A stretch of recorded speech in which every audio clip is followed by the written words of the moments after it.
I felt my heart stop. Then everything went dark. I'm Marcus Rivera, 34 years old, ER nurse. For 12 years, I stood in that trauma base saving lives, watching people cross that line between here and whatever comes next. But I never believed the stories they told me when they came back. Near-death experiences always felt like oxygen-deprived hallucinations to me.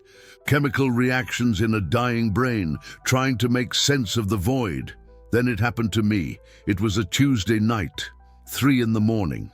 The ER was quiet for once, which should have felt like a blessing. I remember standing at the nurse's station, charting a discharge, when I felt this strange pressure in my chest. Not pain exactly, just this sensation like someone was squeezing my heart in a fist. I looked down at my hands. They were trembling. I tried to call out to my colleague, but the words caught in my throat. The pressure became crushing weight. The world tilted sideways. I heard the sound of my clipboard hitting the floor before I did. What I remember most about dying is how quiet it was. No dramatic music. No life flashing before my eyes.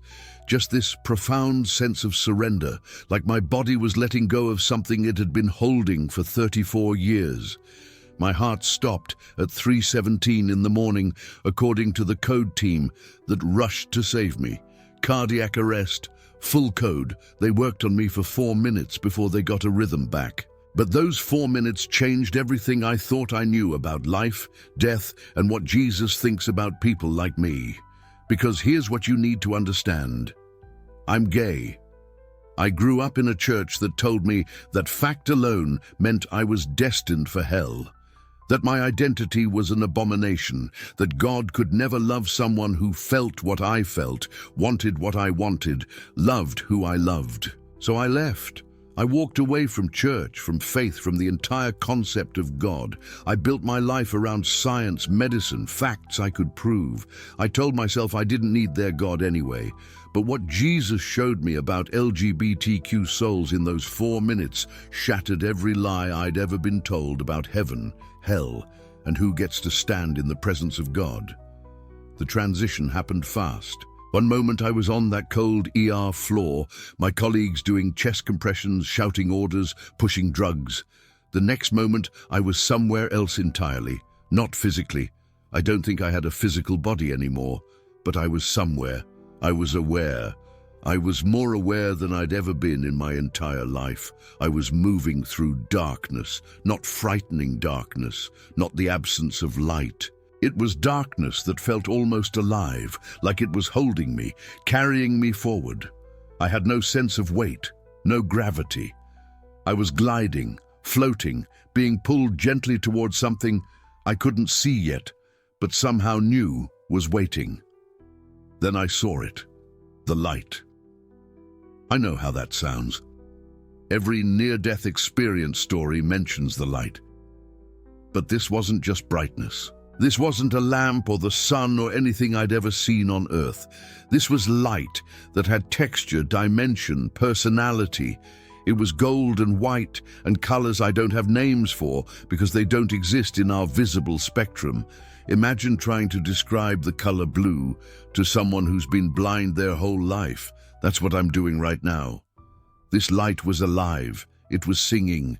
Not with sound I could hear with ears, but with harmonics I felt in whatever part of me still existed. The darkness gave way completely. I emerged into this realm where everything was made of living light. The ground beneath me, except there wasn't really ground. It was just light that held me. The sky above me, except there wasn't really sky, just endless radiance extending in every direction. The air I breathed, except I wasn't breathing anymore. I was just existing in this atmosphere of pure, luminous energy. I felt things in that moment I'd never felt in my entire life. Not during my happiest memories, not in my deepest moments of love, not even in those rare instances when I felt truly connected to another human being. I felt unconditional love. Not the conditional love I'd known in church, the kind that came with requirements and restrictions and rules about who I could be. This was love without limits.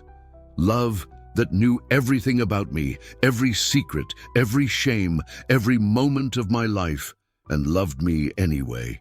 Loved me completely, loved me fiercely, loved me the way I'd always ached to be loved, but never believed was possible. I felt acceptance, total acceptance, the kind of belonging I'd searched for my entire life and never found. In that moment, standing in that realm of living light, I knew I was home. I knew I was exactly where I was meant to be. I knew that every step of my journey, including the pain, including the rejection, including the nights I cried myself to sleep, wondering if God could ever love someone like me, had been leading me to this moment. I felt joy, pure, uncomplicated joy. The kind children feel before life teaches them to be afraid or ashamed. The kind of joy that doesn't need a reason, that exists simply because existence itself is a gift. But I wasn't alone. Someone was waiting for me. Someone I recognized even though I'd never seen his face. Someone who radiated light like the sun radiates heat, not from an external source, but from his very being. He stood there, and I knew immediately who he was. Jesus.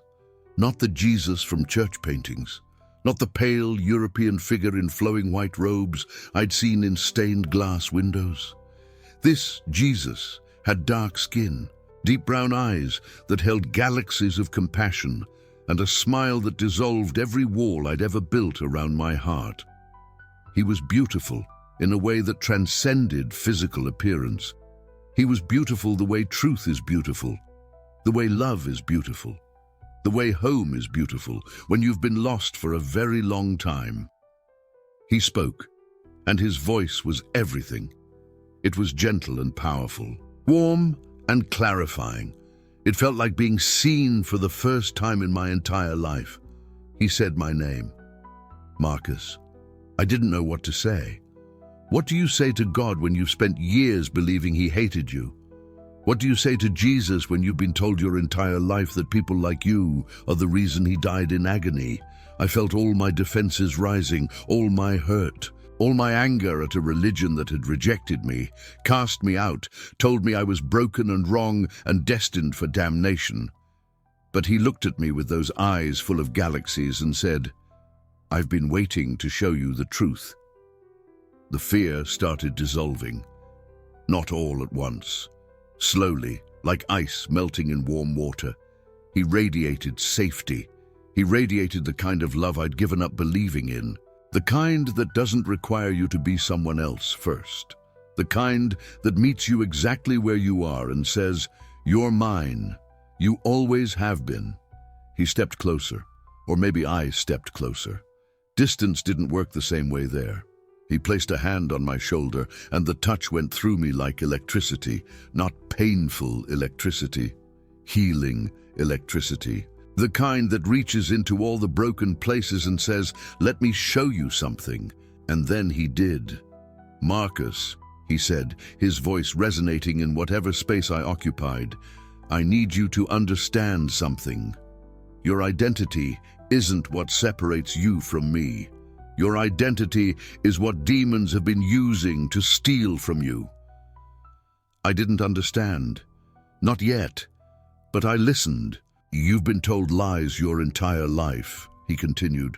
Lies about who I am, lies about what I care about, lies about what keeps people from my kingdom. Those lies didn't come from me. They came from the one who steals and kills and destroys. They came from the one who saw your soul and knew exactly how to wound you in ways that would take you decades to heal. His eyes held mine. There was grief in them. Grief for me. Grief for every LGBTQ soul who'd ever been told they were too broken for heaven. Grief for every person who'd walked away from God because religious people had built walls where he'd built doors. I died for attitudes, Marcus, not identities. I died for pride, for hatred, for judgment, for the hardness of heart that looks at another person and declares them less than. I died for the religious spirit that takes my name and uses it as a weapon against the very people I came to save. My throat tightened. I'd never heard anything like this. This was the opposite of everything I'd been taught. Your sexuality, he said gently, doesn't disqualify you from my presence. Your identity doesn't make you an abomination. What keeps people from me is not who they love. It's what they refuse to release. It's the pride that says, I don't need God. It's the unforgiveness that builds prisons in the heart.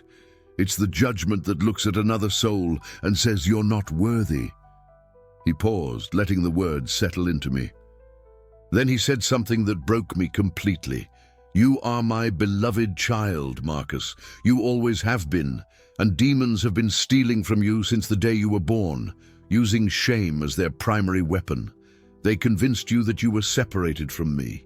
They convinced you that you were unworthy of love. They convinced you that your identity was a barrier between us. And every time you believed that lie, they stole another piece of what I'd given you. I wanted to ask what they'd stolen, what pieces of me had been taken without my knowledge, but he already knew the question. Let me show you, he said. Let me show you the 6 spiritual treasures demons steal from LGBTQ souls. The 6 things they've been taking from you your entire life, using religion and shame and condemnation as their tools. He lifted his hand, and the light around us shifted. It became more focused, more intentional, like the universe itself was leaning in to witness what he was about to reveal. The first thing they steal, he began, is your spiritual joy. I felt it immediately, the absence, the hole where joy should have been, not happiness. I'd known happiness, brief moments of pleasure, success, connection, but joy, the deep, unshakable, foundational joy that comes from knowing you're loved by God, that you belong in His kingdom, that you're exactly who you were meant to be. That had been stolen, taken, eroded bit by bit every time someone used scripture as a weapon against me. Every time a preacher declared I was an abomination. Every time I looked in the mirror and felt shame instead of pride in who I was. Demons steal your spiritual joy, Jesus said, his voice filled with anger at the theft and compassion for the victim.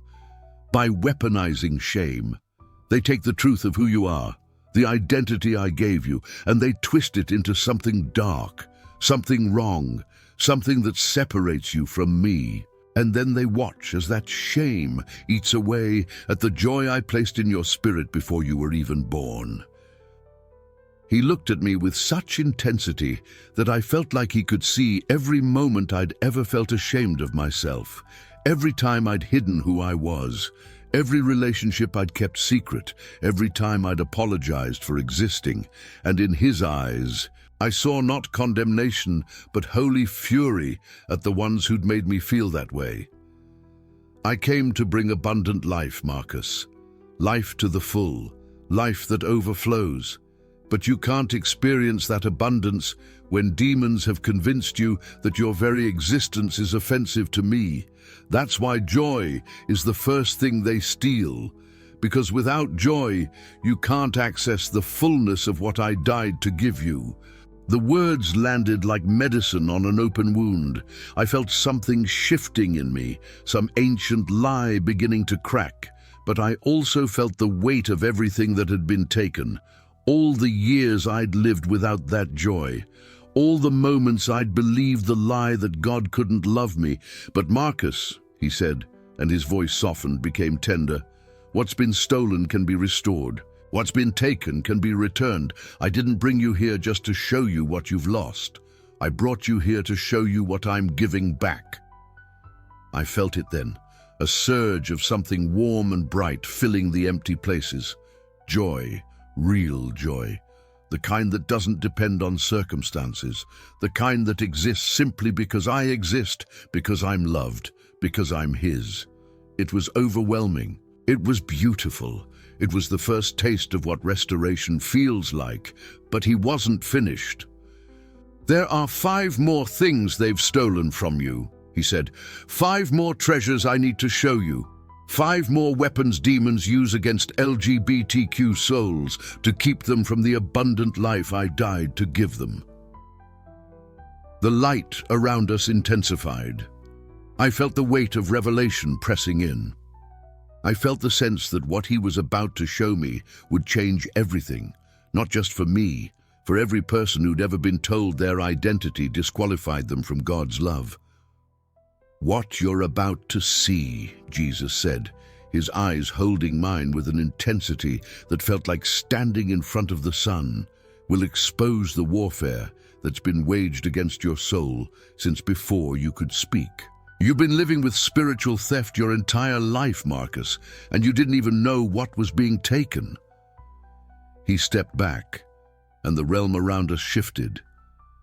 I could feel something building, some revelation on the edge of manifestation, some truth about to break through that would shatter every remaining lie I'd ever believed about myself, about him, about what demons do to souls like mine. "The next 5 things," he said, his voice resonating with divine authority, "will change how you see spiritual warfare forever. Because this isn't just about you, Marcus. This is about every LGBTQ soul who's been told they're too broken for heaven. This is about exposing the weapons demons use and taking back what belongs to my children." I stood there, in that realm of living light, face to face with Jesus, and I knew my life would never be the same. I knew I couldn't go back to the lies. I couldn't unknow what he'd just shown me. I couldn't pretend anymore that my identity separated me from God when God himself was standing in front of me, calling me beloved, showing me the truth about who had really been stealing from me all along. The revelation was just beginning. But already, I could feel everything I thought I knew about spiritual warfare starting to crack wide open. As I stood there with Jesus, feeling the restoration of my joy washing over me like warm light, I knew this was only the beginning. His eyes held infinite compassion, but also profound truth. His words weren't condemnation, they were liberation. And one by one, he showed me exactly what had been stolen from my life. "Marcus," he said, his voice gentle but unshakable, "peace was taken from you." The moment he spoke, memories flooded back. Years of waking up at 3 a.m., my heart racing with existential terror. Am I worthy? Does God hate me? Can someone like me even pray? The demons had weaponized my very identity into a torture device. Every time I tried to connect with God, that voice would whisper, "You think he wants to hear from you. You think you're acceptable." The anxiety was relentless, turning my spiritual life into a constant interrogation of my worthiness.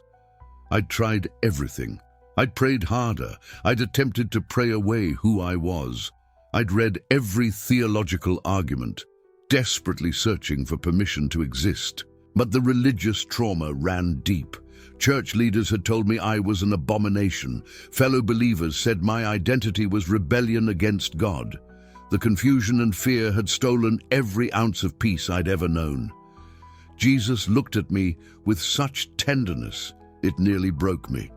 "My peace," he said, "isn't conditional on human approval. My peace isn't earned through self-hatred. I give you peace that transcends understanding, Marcus. Peace that doesn't require you to be anyone other than who I created you to be." In that instant, the anxiety shattered. The constant questioning, the spiritual terror, the late-night panic attacks, all of it dissolved like shadows under a floodlight.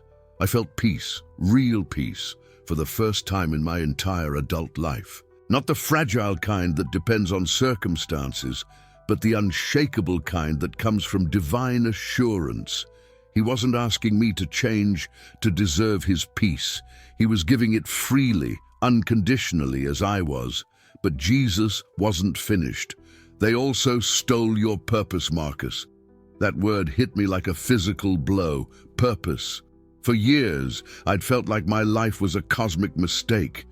How could God have a purpose for someone like me? The narrative I'd been fed was clear. People like me were broken, disordered, outside of God's plan. I'd felt spiritually homeless, convinced that whatever calling God had for others, it couldn't possibly include me. I'd thrown myself into my work as an ER nurse, saving lives, hoping that maybe if I did enough good, I could somehow compensate for who I was. Maybe if I sacrificed enough, worked enough double shifts, saved enough patients, God would overlook what I couldn't change about myself. But the emptiness remained. I was functioning, but not flourishing, surviving, but not thriving. Jesus' next words changed everything. I created you with intentionality, Marcus. Every part of you. Your identity isn't a mistake or a test to overcome. It's part of the beautiful complexity of how I designed you. And your purpose isn't separate from your identity. It's woven into it. The revelation was staggering. He showed me flashes of future moments, conversations I would have, people I would reach precisely because of my story. Young LGBTQ kids contemplating suicide who would hear my testimony and choose life. Parents rejecting their children who would encounter divine love through my words and reconcile with their families. Churches trapped in religious fear who would discover that God's love is wider, deeper, and more inclusive than they'd been taught. My identity wasn't a barrier to God's purpose. It was part of the design. The empathy, the resilience, the unique perspective, all of it was intentional. I wasn't damaged goods God had to work around. I was exactly who He'd intended me to be, with specific spiritual gifts activated for a specific mission. The weight of feeling purposeless lifted, replaced by profound clarity. I had a calling, and I'd been carrying it all along. They isolated you, Jesus continued, and I knew exactly what He meant. Community, belonging, the spiritual family I desperately craved but never found. I'd tried church after church, sitting in pews surrounded by people, yet feeling utterly alone. I'd heard sermons about the body of Christ, about spiritual unity, about being part of God's family, all while knowing that if they really knew me, I'd be asked to leave. Some churches had been explicit in their rejection. Love the sinner, hate the sin, they'd say, which really just meant you're not welcome here as you are. Others had been more subtle, preaching vague messages about sexual purity while making it clear that people like me were the problem they were trying to fix. I'd felt like a spiritual refugee, wandering from place to place, never finding home. The loneliness was crushing. I'd watch other believers experience authentic fellowship, genuine spiritual community, while I stayed on the margins, hiding, pretending, wearing a mask just to be tolerated. The demons had convinced me that this was my fate. Spiritual isolation, permanent outsider status, never truly belonging anywhere. But Jesus looked at me with such fierce love. My body is diverse, Marcus. You belong, not as a project to fix, not as a testimony of conversion from who you are, but as a beloved member of my family, exactly as I created you. In that moment, I saw it. A vision of authentic spiritual community. People of every background, every identity, every story, all united not by uniformity, but by unconditional love.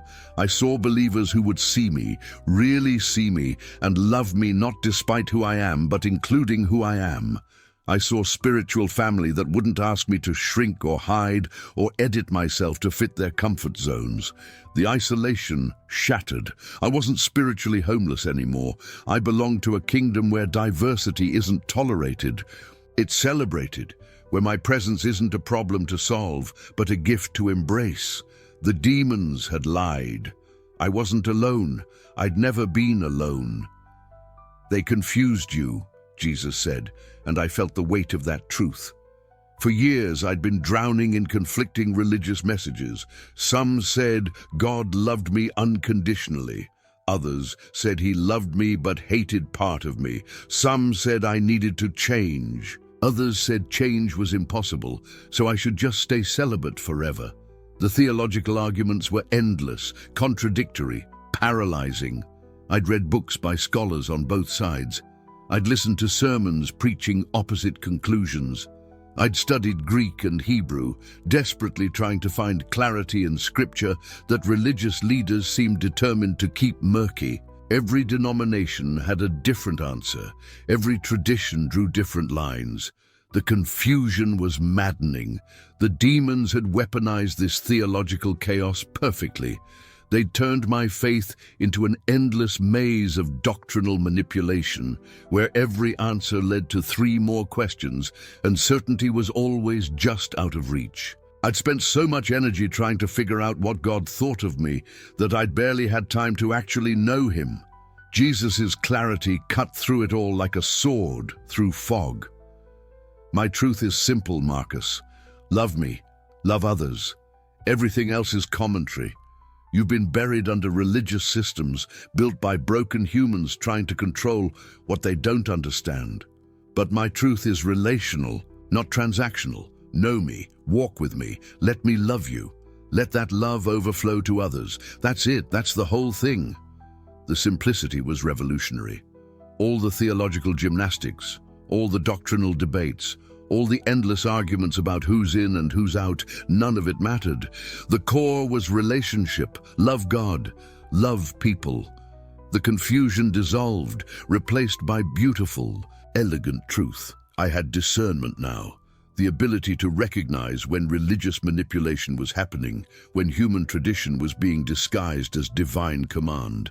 I was free from the doctrinal maze, free to actually know God without intermediaries controlling the narrative. And then Jesus said the words that broke me completely. But the most precious thing they tried to steal, Marcus, was intimacy with me. I collapsed to my knees because he was right. The deepest theft, the cruelest lie, was that I couldn't approach God as I was, that there was a barrier between us, a wall built of shame and unworthiness. I'd believed I had to fix myself first, clean myself up, become acceptable before I could truly encounter him, so I'd kept my distance. My prayers were formal, distant, carefully edited. I never let God see the real me, the scared me, the confused me, the part of me that felt broken and unacceptable. I'd built walls around my heart to protect myself from divine rejection. If God was going to condemn me, I'd at least control when and how it happened. But Jesus knelt down beside me, his presence overwhelming. Marcus, I pursue you as you are. There are no barriers between us, none. The walls you've built, they're not protecting you, they're imprisoning you. I want all of you, your fears, your questions, your identity, your story, all of it. Intimacy with me isn't for the perfect, it's for the beloved, and you are my beloved. The walls crumbled, years of shame, of self-protection, of keeping God at arm's length. All of it shattered in an instant. He didn't want a sanitized version of me. He wanted the real me. And he'd been reaching for me all along, pursuing me through every moment I'd thought he was disgusted by me. This was the ultimate revelation. Unconditional divine love. Not a theological concept, but a living reality. Jesus wasn't waiting for me to change to love me. He loved me now completely. Without reservation or condition, I had direct access, no religious gatekeepers, no shame barriers, just him and me, face to face, heart to heart. I don't know how long I stayed in that moment. Time didn't work the same way there, but eventually, gently, Jesus said, "It's time to go back, Marcus." "No," I whispered, terrified. "I can't. They'll never believe this. They'll say I'm deceived, that this was just a dream." "Your story isn't finished," he said. "You're going back. And you're going back with everything I've restored to you. Joy, peace, purpose, community, truth, intimacy. You're going to live in this freedom, and you're going to show others that it's possible." The transition back was jarring. The brilliant light dimmed. The warmth faded. Sensation returned to my physical body slowly, painfully. I felt the hard floor beneath me, the cold air, the ache in my chest. I heard voices, urgent and panicked. The paramedics were still there, still working, and then I gasped. My lungs filled with air. My heart started beating. Someone shouted, "We got him back!" I opened my eyes to fluorescent lights and stunned faces. I was alive. The next hours were a blur of medical tests and concerned questions, but something was fundamentally different. I had clarity, peace, purpose. The anxiety that had ruled my life for years was gone, not suppressed, not managed, but actually gone. The shame I'd carried like a second skin had dissolved. I knew who I was, and I knew whose I was. I was Marcus Rivera, an ER nurse, a gay man, and deeply, unconditionally loved by Jesus Christ. Those identities didn't contradict. They coexisted beautifully, intentionally, by divine design. Over the following days, I started living differently. I stopped hiding. I stopped apologizing for existing. I started sharing my story, tentatively at first, then more boldly, and the response stunned me. People reached out, dozens of them, saying they'd felt the same isolation, the same spiritual homelessness, the same confusion. Young people told me my testimony saved their lives. Parents said it helped them love their children better. Pastors confessed they'd been teaching fear instead of love. And they wanted to change. The purpose Jesus showed me in that vision was manifesting in real time. I realized something profound. The demons hadn't targeted my identity. They targeted my attitudes toward myself, toward God, toward my place in His kingdom. They'd stolen joy, peace, purpose, community, truth, and intimacy. But Jesus restored every single thing. He gave back what was stolen with interest. This wasn't about changing who I am. It was about reclaiming what I'd lost. I'm not struggling with same-sex attraction, hoping for healing. I'm a gay man, living in divine grace, walking in my God-given purpose, experiencing intimacy with Jesus that religion said was impossible. I died that night in my apartment, but I came back truly alive, not despite who I am, but fully integrated, fully myself, fully loved. The spiritual warfare I'd endured wasn't about my identity. It was about my freedom, and Jesus won. If you're watching this and you felt spiritually robbed, hear me. The demons steal attitudes, not identities. They steal peace, joy, purpose, community, truth, and intimacy. But Jesus restores. He doesn't ask you to become someone else to receive His love. He offers it now, as you are, without condition. Your identity isn't a barrier to God. It's part of your beautiful, intentional design. The church might have rejected you, religious leaders might have condemned you, but Jesus, the actual Jesus, pursues you with relentless, unconditional love. This isn't my opinion. This is what Jesus Himself revealed to me on the other side. I stood in His presence, and He didn't ask me to change to be loved. He loved me into wholeness, into freedom, into purpose. Heaven is more accepting than you've been told. The kingdom is more diverse than religious tradition admits, and you, exactly as you are more loved than you know. This is the truth that demons tried to steal. This is the freedom Jesus died to give you. You are not a mistake. You are not damaged. You are not disqualified. You are beloved, purposeful, and welcomed into the full intimacy of relationship with God. The war is over, and grace won.